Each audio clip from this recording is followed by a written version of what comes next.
WGP breaking news at 3:08 a.m. A serious explosion has been reported in the Winnetka area. Both the Winnetka Fire and police are at the scene. No further details on how the explosion happened. This explosion took place in a large house in Winnetka over on Corkman Street. We will give you more details when they become available. We also have an accident that happened on I-94, just south of the downtown area. If you are heading east and out of downtown, fair warning, the traffic is slow over there.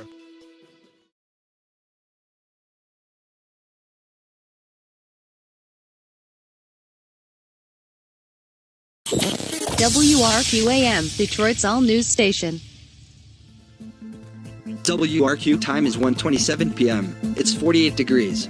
This is Rod Cambridge and I'll get to traffic and weather on the 8th soon. New details coming from the deadly explosion. The family identified in that explosion as the Gilbrick family. Ronald Gilbrick was the vice president of a Chicago software company called Paradigm. His wife Bonnie and 2 of his 3 daughters were also killed. One of his daughters were injured in the blast, but is expected to survive. This bombing case has been taken over by the FBI. The FBI is asking for tips on this one.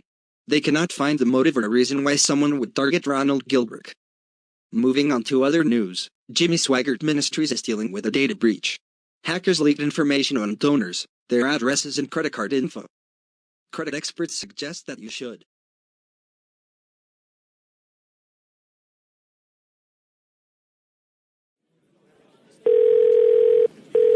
Chicago FBI.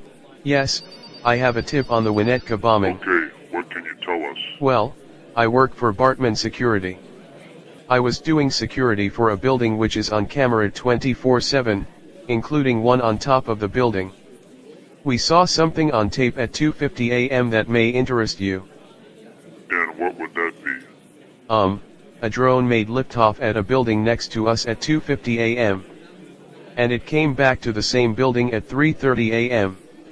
Like I said, it probably doesn't mean anything, but this drone was flying in the air during the time the explosion happened.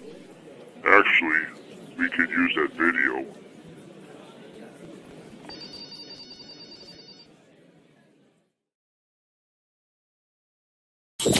WRQ-AM, Detroit's all-news station. WRQ time is 2:55 p.m. News coming from the Chicago explosion. The FBI is looking at surveillance video or a drone flying in the Winnetka area during the time of that explosion. We reported last night that the explosion was from a bomb, but authorities were unclear how it happened until this video. FBI believes the drone was carrying the explosive device. If the device is a timed explosion or detained by the trigger is unknown at this time. The FBI is also investigating a bomb explosion on the 12th of April in the Upper Peninsula in the state. No deaths or injuries in this explosion. It happened in a park and authorities suspect that the person or persons involved with the Winnetka bombing may have been involved with this one. In other news, Jimmy Swaggart Ministries is the latest victim in a hack where donor information made up to a website.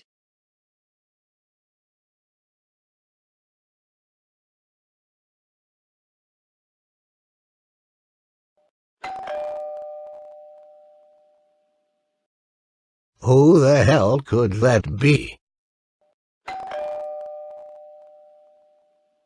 I'm not seeing anybody at the door. The camera isn't showing anyone there. It must be a malfunction.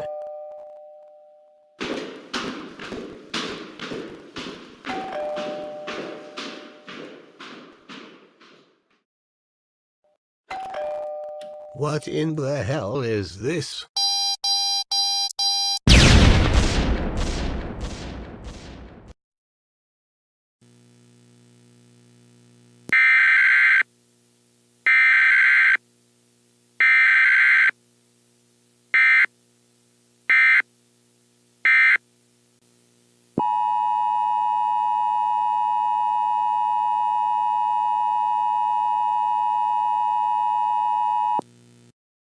This is an alert from the emergency alert system.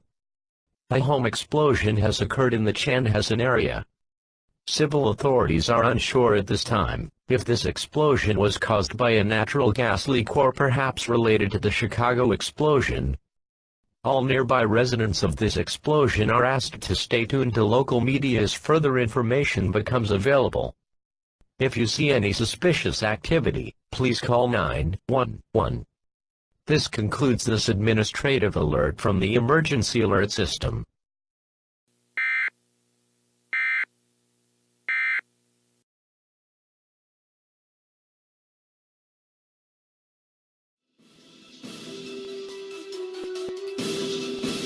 We have some breaking news coming into the WGP newsroom. A home explosion has been reported at Chanhassen, Minnesota, a suburb of Minneapolis. It is unknown at this time if this explosion was from a utility issue or a bomb. This explosion happened around 2:30 this morning. We will bring you more details as information becomes available. Going to weather right now, it's windy in the Windy City.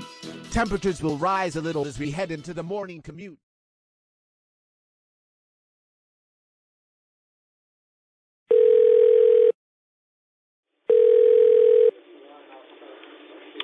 Chicago FBI. Hollis, this is Eakins. I wanted to add something to the Winnetka bombing. Go ahead. We got a call into the DC office from Gary, Indiana police. After the bombing in Winnetka, just 3 hours after that, there was a car on fire. The car burned down big time. They cannot get a VIN number. Also, a witness said at around 7 a.m., they saw a white male walking around the city. Well, we are thinking if this bomber is acting solo, I'd imagine he had no problem being a white male walking around in Gary, Indiana. From what I was told about the Minnesota bombing, the suspect took a remote-controlled car and drove it up a wheelchair walkway. The woman victim was on a wheelchair. I guess I'll head over to Gary, Indiana and try to get some clues together.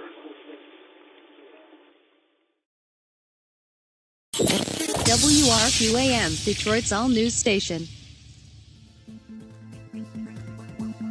WRQ time is 1:11 p.m. News coming out about the identities of the victims of the Minneapolis bombing. It was a husband and wife, Patrick and Lynette Bennett. The Bennetts ran a franchise of Starbucks coffee shops in Minneapolis and its suburbs. The FBI is trying to find a connection to the Twin Cities victims and the Chicago victims. The FBI says whoever is doing these bombings is likely acting alone, and they are dubbing the suspect the Great Lakes Bomber. The Bennett's home had a wheelchair walkway due to Lynette being wheelchair-bound.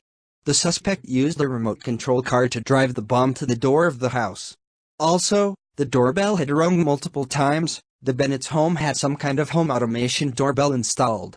The FBI states the automation system was hacked, but did not give any further details. It is unknown what company supplies the home automation. However, Ding Dong, one of the leading home automation companies, had released a news statement of their website stating they were a victim of a hack where some customer information was leaked into the dark web. This included usernames, passwords and addresses. In other tech news involving victims of the hack, Jimmy Swaggart Ministries.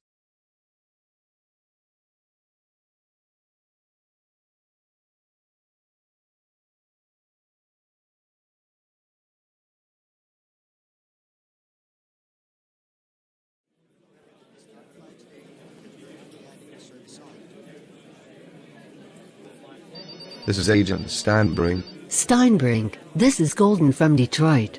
I wanted to get some additional info about the possible suspect sightings in Gary, Indiana. Yes, a few days ago, we went to a motel over there. We now just confirmed that our person of interest was at that motel. Also, we had found out a prostitution ring was happening there, and also, we made a big cocaine bust. Wow, you guys scored big, minus catching the guy. Yes. Chicago FBI is currently talking to a woman who was paid by our suspect for sex. According to her, he said he was taking a train back to his house, but he apparently didn't indicate where he lived. So, you would like us to head to our Amtrak station and see what we can come up with? Yes, that would work. Also, with this woman, she is the girlfriend of Garrett Blanchard. Do you remember him? That name sounds familiar. He escaped Hoskins prison in late 2017. That's in your area. Yes, he's the one who got away. He's been caught, I take it. Yes, that's right. We caught him just a few hours ago outside Gary. Goddamn, this sick bastard pimps out his girlfriend? I'd imagine he is going to be transported back to Detroit. Yes, and also the girlfriend. This is the same woman that ran away with him after he escaped. Goddamn, once these two are transported here to Detroit, I surely want to talk to them.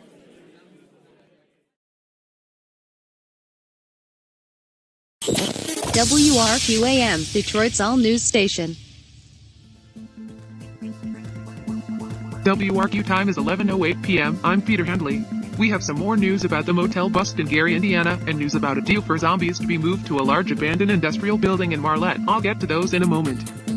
Traffic right now, construction going on at Hall Road between Romeo Plank to Gratiot. Both sides of Hall have 2 lanes apiece. Construction workers are moving around the clock over there. Please stay alert for workers. A fender bender has been reported in Grosse Pointe at Jefferson Avenue and Vernier Road. If you are in that area, pack your patience. The police are on the scene. Weather, clear all day with a low of 58. Tomorrow, partly sunny skies with a high of 70. Tomorrow night, just cloudy with a low of 40. While searching for clues for the Great Lakes bomber, the FBI makes a big bust at a motel in Gary, Indiana. The FBI confiscated large amounts of cocaine. Also, prostitution was a problem at this motel. The FBI had just busted Garrett Blanchard, a Hoskins prison escapee, in late 2017. He was found just recently outside of Gary, Indiana. Also busted in that cocaine ring was Amber Chase, who took off with Blanchard after he escaped Hoskins. She was arrested 2 days ago as well for prostitution charges. The 2 of them will be taken to Detroit. However, the FBI did not capture their person of interest. The FBI tweeted that they will soon have a picture up of that person shortly on their website and other social media. Once the FBI releases that picture, we will let you know. State officials are looking into making a large abandoned industrial building in Marlette into a zombie control facility. State officials and members of the Marlette City Council will be meeting.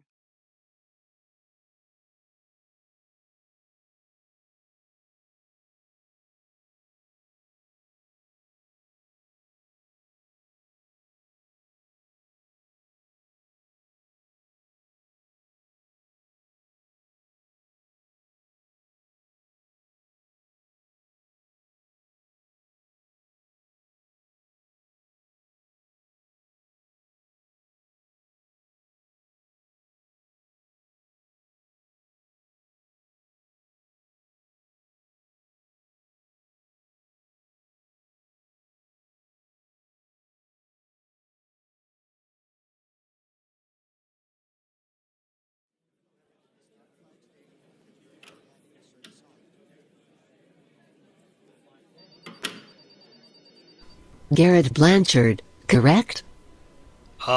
Yeah. Well, I read your file. Born in 1991, your father is a registered sex offender in a prison in Massachusetts. Both your older sister and your late older brother had some trouble themselves.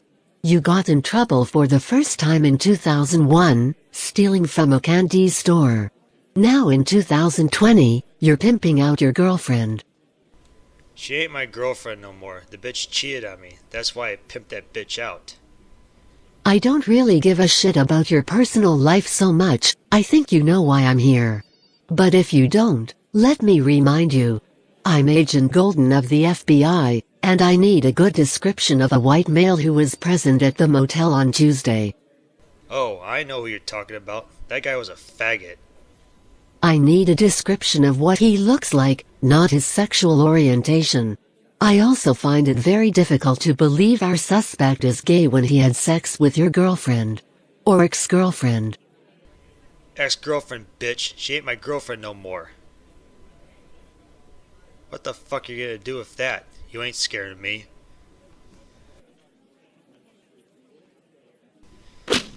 Ow, fuck! Okay. One more time. Description. Okay. He was an inch shorter than me, brown crew cut hair, blue eyes. The thing was, he walked into the motel, and unless you have street cred like me, a white dude walking in Gary alone, the boys are gonna fuck with him. But this guy was psycho. He seemed cool with the idea of staying the night at the motel. Most white guys who go there and get laid, they're over there for a few hours at best. But this guy, he stayed a night there. According to Amber, after she had sex with him, you and this guy had a good long chat. I need to know what this chat was all about. Why don't you ask Amber? Besides, me and this guy didn't talk for long. I don't talk to psychos. Well, you have two choices now, Garrett. You can cooperate and answer my question and you go back to Hoskins, or we send you back to Indiana to McMurray Federal Prison where 345th Avenue gang members have your name on their shit list. You don't want to go to federal prison, especially when large black males are going to look at you like a piece of ass. Start talking, Garrett. Okay, he first said his name was Ben, then he said his name was Greg. He said he was into computers and robots. I thought he was one of those nerdy guys, but later on he seemed more psycho. He said he's killed somebody and he was getting the hell away from town. Not sure what town he was referring to. I thought he went to some bumblefuck town in Iowa and did some shit and he took off. He said he needed a break and he was going to take a train home. Did he say where he was going? He didn't say. He said he once lived in North Carolina. All right, that's all for now. Stay there. Hey, I gotta go to the bathroom. Go shit yourself here.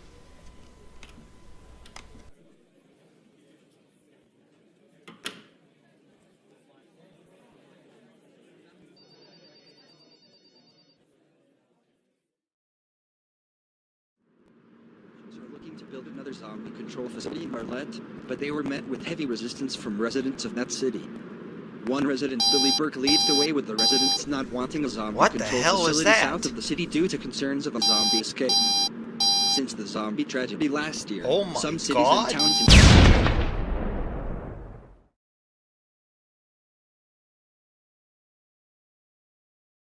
some of that money that was used to fix some roads in the state, some of it got taken away for putting the zombies in that empty Kmart in Richmond. The city of Flint isn't interested. Breaking news coming into the WRQ newsroom, a car explosion has happened on Gratiot Avenue between 15 Mile and Metro Parkway. We are not sure at this time which side of the road it is on, whether it was northbound or southbound. Your traffic tips help us at 248-555-4WRQ. We are sending Debbie Auden, who is in our WRQ traffic chopper, to take a look. If you are driving on Gratiot Avenue in Clinton Township, an alternate route is suggested.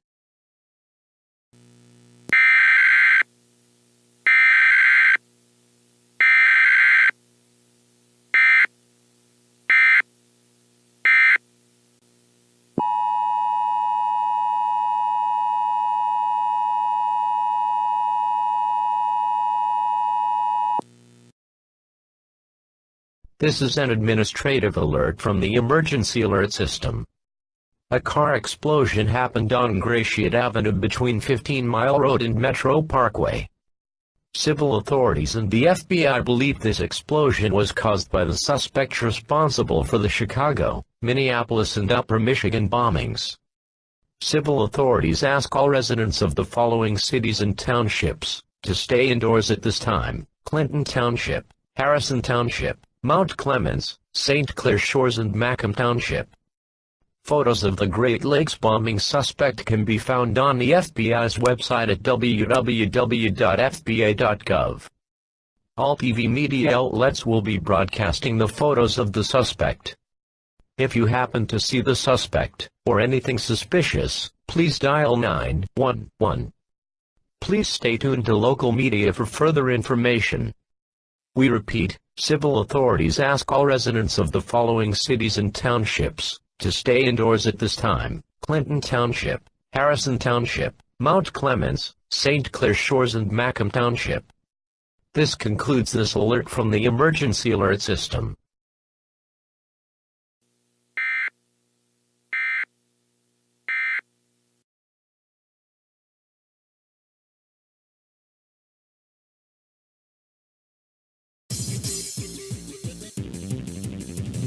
We have breaking news coming into the WRQ newsroom. Actually, double breaking news.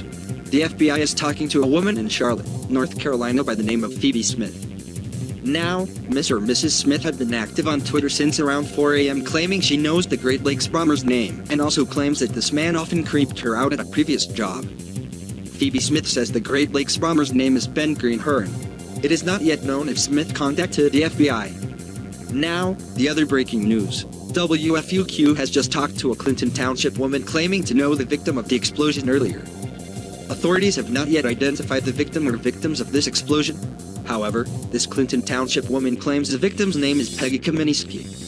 The woman claims Peggy called her around 12:30 p.m. for lunch arrangements, and also told her that she took an Uber right from the airport, also saying that the driver was rude and didn't know what he was doing. This woman in Clinton Township, I'm seeing her first name is Melissa, is saying that the driver's first name is Benjamin. Both of these have not been confirmed by any authorities at this moment. We have Greg Hardy over at the FBI office in Detroit. We also have Debbie Oden up on the chopper. Excuse me, the WRQ chopper above Clinton Township. That area, among most of the surrounding communities, is under voluntary lockdown at this time. All authorities are asking residents to stay indoors. Regarding Debbie Oden over in the WRQ chopper, we currently don't have the mic working on Debbie at this time, so technical difficulties at our end. Let's recap here. FBI is talking to a Phoebe Smith in Charlotte.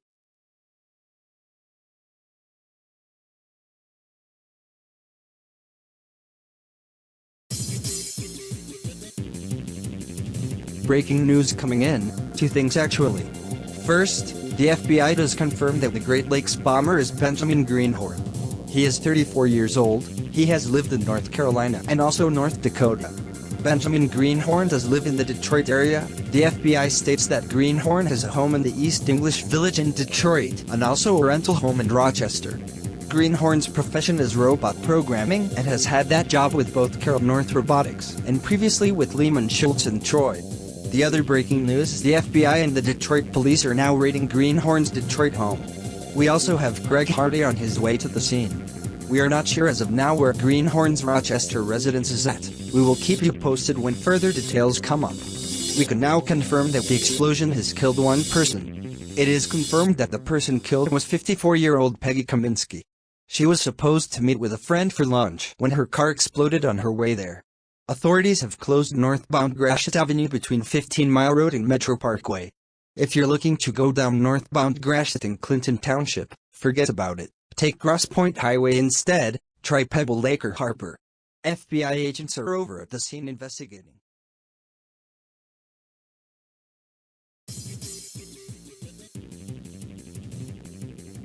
WRQ breaking news coming into the newsroom. The lockdown in Clinton Township and surrounding communities have been lifted.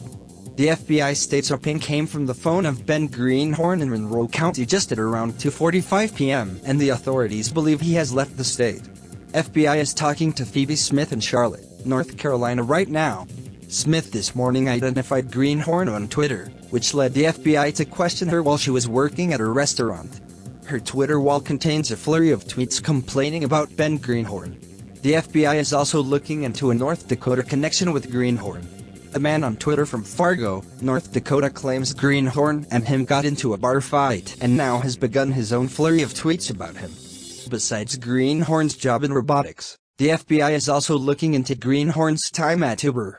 Uber Detroit's office boss Myra Pilevich states she and the office stands ready to cooperate with the FBI. Peggy Kaminsky had taken an Uber ride from Metro Airport.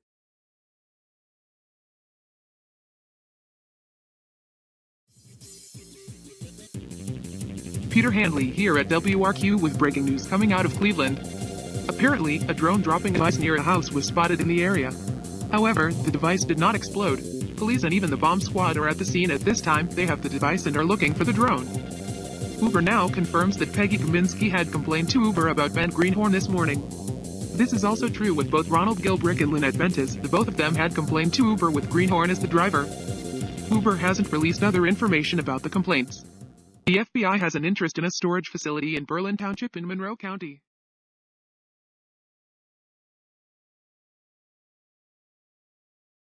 Miller Lite, taste greatness. Miller Brewing Company, Milwaukee, Wisconsin. Great beer, great responsibility. WRQAM, Detroit's all-news station. WRQ time is 1:37 a.m. and we have breaking news. Cleveland police has found the drone used for the failed bombing. The Cleveland police have seized it, and also the FBI is on the case. Another piece of breaking news, an abandoned car has been spotted by police in Berlin Township in Monroe County.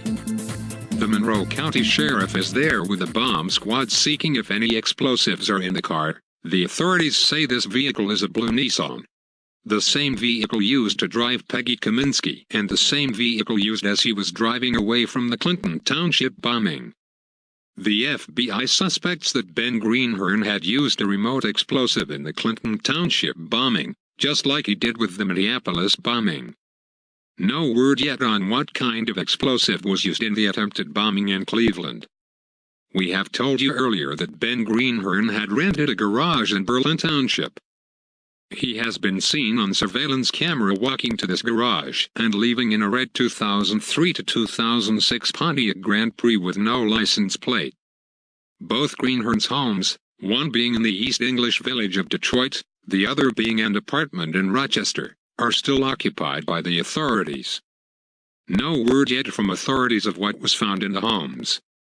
The apartment complex in Rochester was temporarily evacuated at 5 p.m. yesterday afternoon, and it was all clear around 9 p.m. last night. Debbie Auden spoke to a resident of the complex. He described Greenhorn to be quiet and kept to himself. The Michigan State Police went to a popular impound lot in Detroit where Greenhorn might have bought 2 vehicles. However, the state police haven't said yet if Greenhorn did buy these vehicles from that lot. One of these possible vehicles used by Greenhorn was found in Gary, Indiana.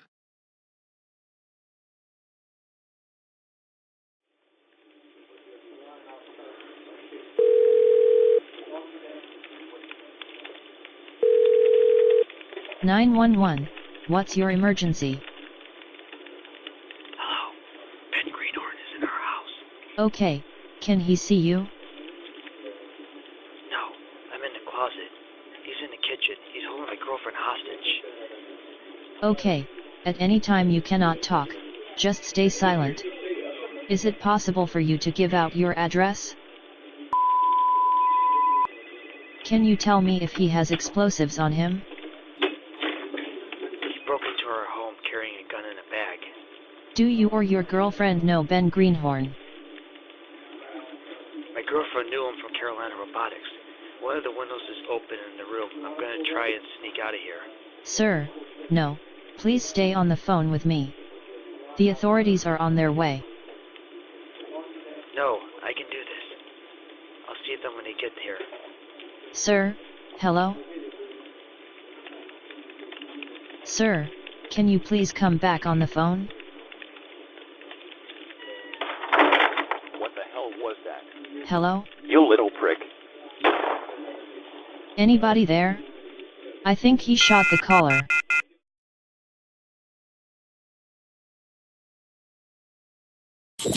WRQAM, Detroit's all news station.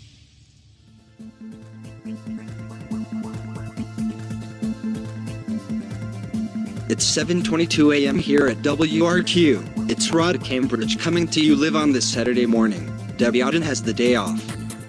More information has hit the news wires about the Ben Greenhorn situation. At around 3:30 a.m., Greenhorn had contacted his mother. This has been confirmed. And 2 calls that haven't been confirmed yet are a call to Phoebe Smith and a call to the FBI. The FBI states that these calls were placed on a stolen cell phone in Napoleon, Ohio.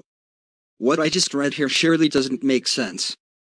The FBI confirms he made the calls, but they are unsure if he called the FBI. Perhaps the person who sent us this report also got a phone call at 5 a.m. to come in early after a night of drinking with friends. Hey. Anyways, I better stop laughing at that because we got breaking news.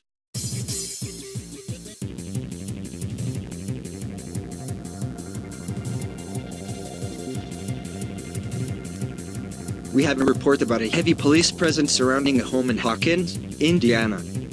It is said that Ben Greenhorn had shot and killed a man in this home and is holding a woman hostage. We are unsure at this moment of who the occupants are or if Greenhorn knows the hostage. All of this is coming from our CBS affiliate in Hawkins, Indiana, WPQQ.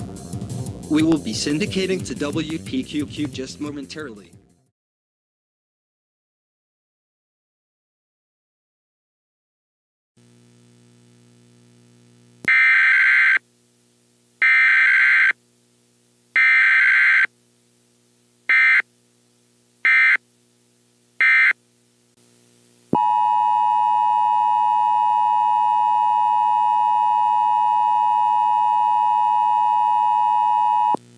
The emergency alert system has been activated to transmit this message. WXOZ along with the Indiana State Emergency Protocol or ISAP will participate with this message. All residents of Hawkins and Hawkins Township are to shelter in place at this time. The Great Lakes bomber suspect Ben Greenhorn is holding a hostage in Hawkins Township home. At around 7 a.m., Ben Greenhorn broke into a home of a couple, and had shot and killed a man, and is now holding a woman hostage at this time. All residents of both Hawkins and Hawkins Township are advised to stay indoors, while civil authorities deal with this situation. Stay tuned to local media for further updates. This concludes this alert from the emergency alert system.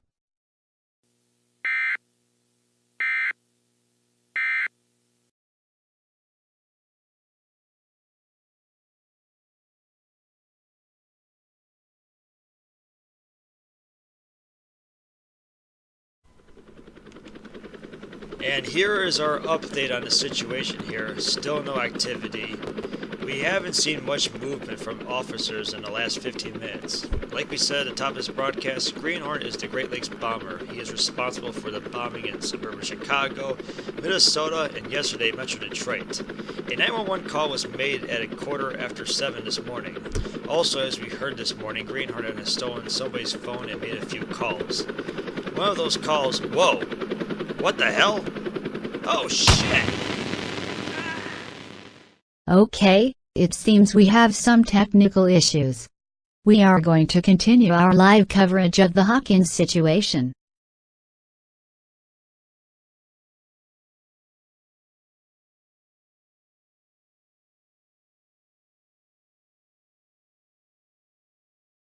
Okay, it appears that WSLR and another chopper. I'm not familiar with that station. The two have crashed in midair.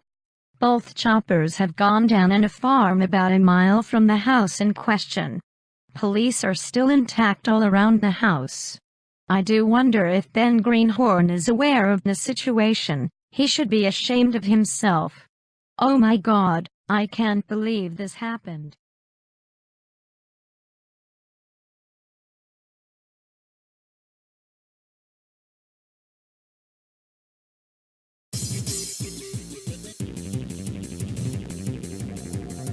Breaking news here at WRQ once again. As you heard just now on our Indianapolis CBS affiliate, Ben Greenhorn has been arrested.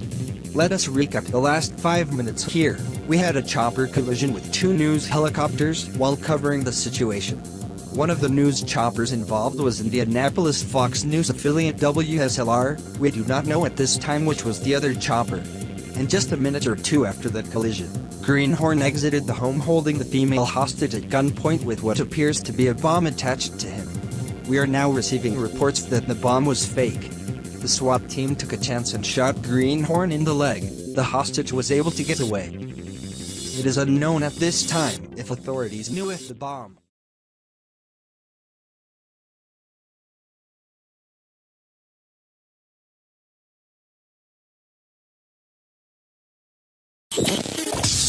WRQAM, Detroit's all-news station.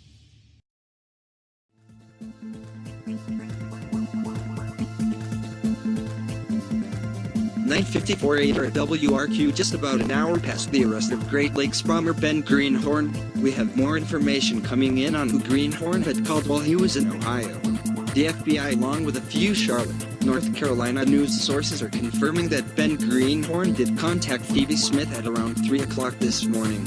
Smith is still active on Twitter. One tweet has Smith claiming that Greenhorn said he was going to North Carolina to kill her. This, however, has not been confirmed by the FBI as of yet.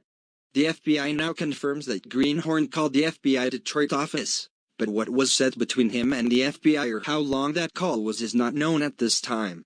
The FBI along with Indiana state authorities are going to do a press conference at 11 a.m. Willie Barnman will be here at that time, and you will hear it here on WRQ. Among all of the charges being put on Ben Greenhorn, authorities are looking to add charges to the deaths of the 4 people involved in the helicopter collision that happened shortly before Greenhorn was arrested. New details coming out of the Cleveland situation. A Cleveland auto shop owner by the name of Tony Wighu says he was the intended victim. Rig has a YouTube channel and published a video of himself stating he was the intended target. Rig claims last month while in Detroit on business, he took a Uber ride to Metro Airport where Greenhorn was the driver. Rig claims Greenhorn made the wrong turn and was acting strangely during the drive. And speaking of YouTube, one of quite a few videos broadcasting the 2019 Detroit zombie tragedy has gone viral. In a video uploaded July 31st of last year shows Greenhorn and a few men with shotguns shooting at zombies from a second-floor patio in Detroit. It is unclear if this was done at Greenhorn's Detroit home. So how does a one-time successful man in technology go into the dark realm of building bombs and causing terror? Our health reporter Dr. Casey Bloomingfield said last night with Peter Handley and this morning with Russ Lindbergh that depression among the wealthy is increasing. It was reported by Fox News last night that Greenhorn's net worth 2 years ago was at nearly $400,000. Bloomingfield says some people in high-level positions can get depressed. She also stated last night that certain industries such as finance and technology, the latter where Greenhorn held jobs with, can be extremely competitive. Of course, not many people at this time knew exactly what triggered Greenhorn to commit these acts of terror. We will definitely know as time progresses. We will take a break now as I clock out on my day off. After the break, Willie Barnman will take over the microphone with the news coverage. This is Rod Cambridge and I'll see you at 10 a.m. Monday, 48 hours from now.